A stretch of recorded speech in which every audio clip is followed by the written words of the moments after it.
Kapag ayaw na sa atin, hayaan na lang natin. Kapag gusto na niyang umalis, hayaan mo nang umalis. Kapag gusto na niyang bitawan ka, hayaan mo na lang siyang mawala. Oo, alam ko mahirap kasi mahal mo pa. Pero hindi mo ba naisip na mas mahihirapan ka pa kapag pinagpilitan mo yung sarili mo sa taong ayaw naman na? Minsan, hindi porket sumuko ka, talo ka.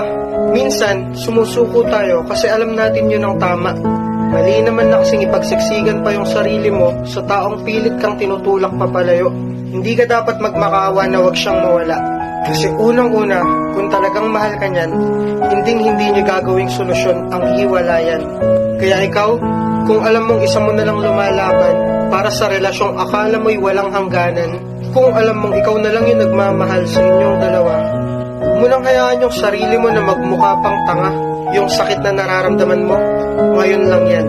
Kasi darating din naman yung punto na kung saan isang araw gigising ka na lang nang wala nang nararamdaman para sa taong akala mo dati hindi mo kayang mawala. Kaya kung ayaw na niya, sumuko ka na.